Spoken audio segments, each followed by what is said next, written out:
Our secret taste recipe is to cook with lemon care. Kutties Healthy Samayal. Hello friends, welcome to Kutties Healthy Samayal. Be positive, be healthy. நாம் இன்றைக்கி டேஸ்டியான stuffed பணியாரம் எப்படி செய்யுதுன்னு பார்க்கலாமா? அதுக்கு முன்னாடி நம்ம சேனலை சப்ஸ்கிரைப் பண்ணாதவங்க சப்ஸ்கிரைப் பண்ணிவிட்டு பக்கத்தில் இருக்க பெல் பட்டனை கிளிக் பண்ணிக்கோங்க. ஆல் ஆப்ஷனை கிளிக் பண்ணுங்கள். அப்போ தான் நாங்கள் போடுற எல்லா வீடியோஸோட நோட்டிஃபிகேஷன்ஸ் உங்களுக்கு வரும். இது வரைக்கும் சப்ஸ்கிரைப் பண்ண எல்லாருக்கும் தேங்க்யூ ஸோ மச். நம்ம இன்றைக்கி ரொம்ப சூப்பரான டேஸ்டியான ஒரு ஸ்வீட் ரெசிபி தான் பார்க்க போகிறோம்.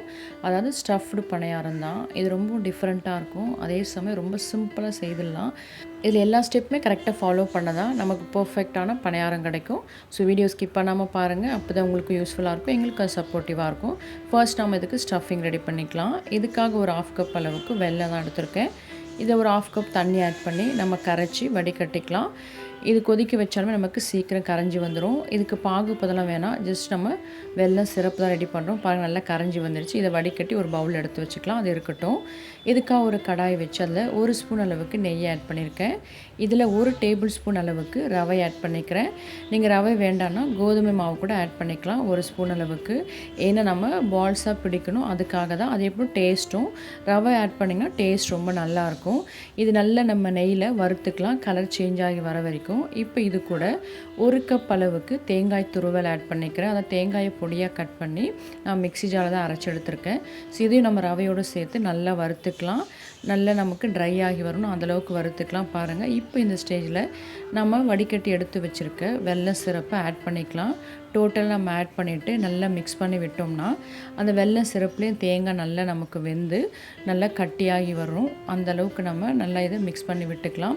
கொஞ்சம் மீடியம் ஃப்ளேமில் வச்சு செய்யும்போது சீக்கிரமாக செஞ்சுக்கலாம்.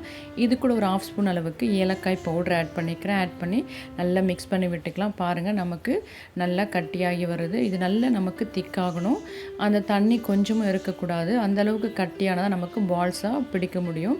இப்போ பாருங்கள், நமக்கு கரெக்டான கன்சிஸ்டன்சியில் இருக்குது. இப்போ நம்ம ஸ்டவ் ஆஃப் பண்ணி ஆற வச்சுக்கலாம். அது ஆறட்டும். இப்போ நம்ம பணியாரம் செய்கிறதுக்காக 1/2 கப் அளவுக்கு ஃப்ரெஷ்ஷான இட்லி மாவு எடுத்திருக்கேன். இட்லி மாவு புளிக்காமல் இருந்தால் தான் நமக்கு பணியாரம் டேஸ்டியாக இருக்கும். ஸோ நான் 1/2 கப் அளவுக்கு ஃப்ரெஷ்ஷான இட்லி மாவு எடுத்துக்கிறேன். அது கூட 2 டேபிள் ஸ்பூன் அளவுக்கு கோதுமை மாவு ஆட் பண்ணுறேன். உங்களுக்கு விருப்பம் இல்லைனா நீங்கள் மைதா கூட ஆட் பண்ணிக்கலாம், அது இன்னமும் டேஸ்டியாக இருக்கும். பேக்கிங் சோடா 2 பிஞ்ச் ஆட் பண்ணிக்கிறேன், ஏன்னா நம்ம கோதுமை மாவு ஆட் பண்ணுறோம். ஸோ இதை ஆட் பண்ணும்போது நமக்கு சாஃப்டாக இருக்கும் பணியாரம். இது கூடவே தேவையான அளவுக்கு உப்பு ஆட் பண்ணிக்கலாம். இது கூடவே 1 ஸ்பூன் அளவுக்கு ஒயிட் சுகர் ஆட் பண்ணிக்கிறேன். ஸோ மேலே பணியாரத்துலேயே பார்த்தீங்கன்னா மைல்டாக ஒரு ஸ்வீட்னஸ் இருக்கும், அதே போல் டேஸ்ட் ரொம்ப நல்லாயிருக்கும். அதுக்காக தான் இப்போ இது நல்லா மிக்ஸ் பண்ணி விட்டுக்கலாம். இப்போ நம்மளோட பேட்டர் ரெடியாக இருக்குது. மாவு ரொம்ப திக்காக இருந்தால் கொஞ்சம் தண்ணி ஆட் பண்ணி நல்லா மிக்ஸ் பண்ணி விட்டுக்கோங்க இட்லி மாவு பதத்துக்கு. இப்போ நம்ம எடுத்து வச்சுக்க ஸ்டஃபிங் நல்லா ஆறி வந்துருச்சு. இது சின்ன சின்ன பால்ஸை நம்ம பிடிச்சிக்கலாம். எங்கள் வீட்டில் இருக்குது சின்ன சின்ன குழியாக இருக்கும். ஸோ அதுக்கேற்ற போல் சின்ன சின்ன பால்ஸாக பிடிச்சிக்கிறேன். நீங்கள் உங்கள் வீட்டில் எப்படி இருக்குமோ அதுக்கேற்ற போல் பால்ஸ் பெருசோ சின்னதோ பிடிச்சிக்கோங்க. இப்போ எனக்கு இதில் ஒரு 22 பால் கிட்ட வந்தது. இது இருக்கட்டும். இப்போ நம்ம கரைச்சி வச்சுருக்க மாவு இந்த அளவுக்கு கன்சிஸ்டன்சி இருக்கணும்.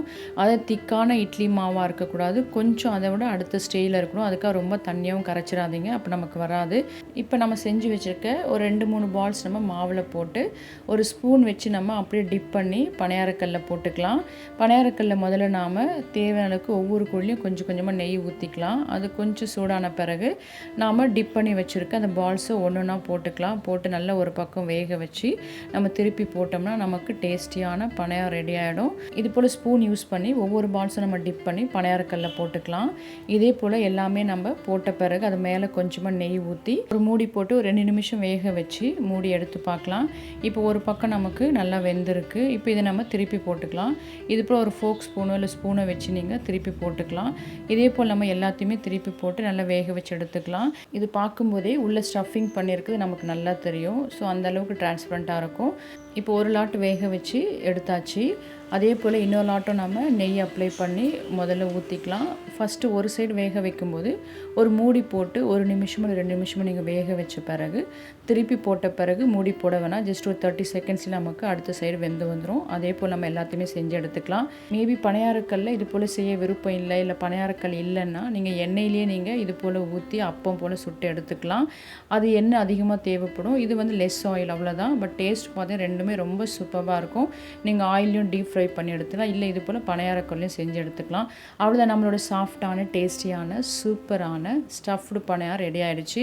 இது போல் ஸ்கூல் விட்டு வர பிள்ளைங்களுக்கு செஞ்சு கொடுங்க, சூப்பர் டேஸ்ட்டாக இருக்கும். அந்தளவுக்கு டேஸ்டியான ஒரு ரெசிபி தான்.